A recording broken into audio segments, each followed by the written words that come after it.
How to change Minecraft name to Japanese. I am going to show you how you can easily change Minecraft's name to Japanese. There are two major versions of Minecraft Java and Bedrock. They have a whole host of differences.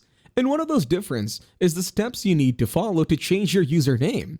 If you are not sure which version you have, think about what system you are using.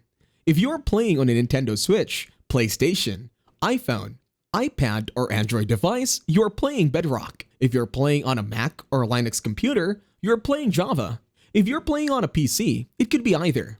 Open Minecraft and see if it says Java Edition below the title. If it does, you are playing Java. If it doesn't, you're playing Bedrock. In Bedrock Edition, your username is connected to your Microsoft's account's gamertag. So to change it, you will need to change the gamertag. Head to the Xbox website and sign into your account by clicking Sign In the top right if you haven't already. Once you are logged in, open up your Xbox profile and click Customize under your name. Click the pencil icon next to your current username. Type in the new name that you want to change to, then click Check Availability. If no one else has that name, it is now yours.